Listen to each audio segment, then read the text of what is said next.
Hi friends, welcome back to Raj Electronics.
Input ഒന്നാമത്തേൻ്റെ നേരെ താഴെ കാണുന്നതാണ് നമുക്ക് സ്പീക്കറിലേക്കുള്ള ഔട്ട്പുട്ട്. അതുപോലെ രണ്ടാമത്തേൻ്റെ നേരെ താഴെ കാണുന്നത് രണ്ടാമത്തെ സ്പീക്കർ ഔട്ട്പുട്ട്.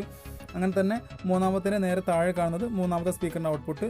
അതുപോലെ നാലാമത്തേൻ്റെ നേരെ താഴെ കാണുന്ന നാലാമത്തെ ഔട്ട്പുട്ട്. അപ്പോൾ നമുക്ക് ഇൻപുട്ടും ഔട്ട്പുട്ടും തിരിച്ചറിയാൻ വളരെ സുഖമാണ്. കാരണം ഇൻപുട്ട് സെക്ഷൻ എന്ന് പറയുന്നത് ഇതിൻ്റെ ഫ്രണ്ടിലായിട്ടാണ് വരുന്നത്, മേൽഭാഗത്തായിട്ടാണ് വരുന്നത്. അതുപോലെ സ്പീക്കർ ഔട്ട്പുട്ട് കണക്ഷൻ നേരെ സെൻട്രലായിട്ടാണ് നമുക്ക് ഇതിൽ കാണാവുന്നത്. അപ്പോൾ നമുക്ക് ഈ ഒരു ബോർഡ് തരുമ്പോൾ അവർ എല്ലാം സെറ്റപ്പായിട്ടാണ് നമുക്ക് തരുന്നത്. കാരണം അത്രയ്ക്കും പെർഫോമൻസുള്ള ഒരു ബോർഡാണ്. നമുക്കൊരു ഒതുങ്ങിയ ബോർഡ്, നമുക്കൊരു കാസ്റ്റീരിയോ ഇനി അസംബ്ലി ചെയ്യുകയാണെന്നുണ്ടെങ്കിൽ നമുക്ക് വളരെ സിമ്പിളായിട്ട് ചെയ്യാവുന്ന ഒരു കാര്യമാണ്. കാരണം അത്രയും സൈസ് കുറഞ്ഞൊരു ബോർഡാണ്. അതും നല്ല PCB ഉപയോഗിച്ചിട്ട്, നല്ല കോമ്പോണൻസ് ഉപയോഗിച്ചിട്ട്, അതും ഹെവി ഹീറ്റ് സിങ്ക് ഉപയോഗിച്ചിട്ട്. ഇതെല്ലാം നമുക്ക് ലഭിക്കുന്നത് വെറും 250 രൂപയ്ക്ക്, 250 റുപ്പീസ് വിത്ത് ഹീറ്റ് സിങ്ക് ആണ്. അപ്പം ഞാൻ നേരത്തെ പറഞ്ഞു, ഞാൻ ഈ ഒരു ബോർഡ് പർച്ചേസ് ചെയ്തിരിക്കുന്നത് കോഴിക്കോട് സൗണ്ട്രോൺ എന്നൊരു ഷോപ്പിൽ നിന്നാണ്. അപ്പോൾ നിങ്ങൾക്കൊരു ഈ ബോർഡ് വേണമെന്നുണ്ടെങ്കിൽ അദ്ദേഹവുമായി കോൺടാക്റ്റ് ചെയ്യാം. അദ്ദേഹത്തിൻ്റെ നമ്പർ ഞാൻ ഡിസ്ക്രിപ്ഷനിൽ കൊടുക്കുന്നുണ്ട്. അപ്പോൾ അദ്ദേഹം വാട്സപ്പുമായിട്ട് കോൺടാക്റ്റ് ചെയ്യണം. സപ്പോസ് അദ്ദേഹം വിളിച്ചാൽ ഫോൺ എടുക്കില്ല, അപ്പോൾ വാട്സപ്പായിട്ട് കോൺടാക്റ്റ് ചെയ്യാം. ഇനി നമുക്ക് ഇതിൻ്റെ ചെക്കിങ്ങിലേക്ക് പോകാം. അപ്പോൾ ഞാൻ ചെക്ക് ചെയ്യാൻ ഉപയോഗിച്ചിട്ട് ഞാൻ നേരത്തെ പറഞ്ഞു, ഇത് ഒരു 4 ചാനൽ IC ആണ്. അപ്പോൾ ഞാനിത് ചെക്കിങ്ങിന് വേണ്ടി ആകം 2 ചാനലായിരുന്നു ഫസ്റ്റ് ടൈം കണക്ട് ചെയ്തിരിക്കുന്നത്. ബാക്കി 2 ചാനൽ ഫ്രീ ആണ്. അപ്പോൾ first time connected to 2 channel. അപ്പോൾ ജസ്റ്റ് നോക്കാം. നമുക്ക് ഇൻപുട്ട് ഞാനിപ്പോൾ ഉപയോഗിച്ചിരിക്കുന്ന ഇൻപുട്ട് പറഞ്ഞാൽ ഓഡിയോ ഇൻപുട്ട് 2, ഓഡിയോ ഇൻപുട്ട് 3 ആണ് ഇൻപുട്ടായ സെക്ഷൻ ഉപയോഗിച്ചിരിക്കുന്നത്. അതുപോലെ സ്പീക്കർ ഔട്ട്പുട്ട് സെലക്ട് ചെയ്തിരിക്കുന്നത് സ്പീക്കർ ഔട്ട്പുട്ട് 2, സ്പീക്കർ ഔട്ട്പുട്ട് 3 ആണ്. അപ്പോൾ 1ഉം 4ഉം ഫ്രീ ആയിട്ട് കിട്ടുന്നതാണ്.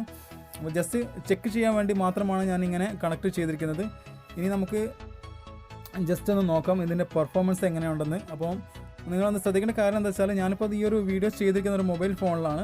അപ്പം അതിൻ്റെ ക്ലാരിറ്റി എന്ന് പറയുന്നത് സൗണ്ട് കൂടുന്നതനുസരിച്ച് മൊബൈലിൻ്റെ മൈക്കിന് ചെറിയ കംപ്ലൈൻറ്റ് വരും. അപ്പോൾ സൗണ്ട് അത്ര ക്ലാരിറ്റി ഉണ്ടാവില്ല. അപ്പോൾ ഈ ഒരു IC ഉപയോഗിച്ചവർക്ക് അറിയാം ഈ ഒരു ICയുടെ സൗണ്ട് ക്ലാരിറ്റി എത്ര ഉണ്ടെന്ന്. പിന്നെ നമ്മൾ ഈ ഒരു ചെയ്യുമ്പോൾ ഇതിൻ്റെ കണക്ഷൻസ് എല്ലാം വളരെ പെർഫെക്റ്റ് ആയിട്ട് നോക്കണം. എവിടെയെങ്കിലും ഷോർട്ടേജോ മറ്റു കാര്യങ്ങളോ ഉണ്ടോയെന്ന് വളരെ ശ്രദ്ധിക്കുക. എന്നിട്ട് മാത്രമേ ഇതിലേക്ക് സപ്ലൈ കൊടുക്കാൻ പറ്റുള്ളൂ.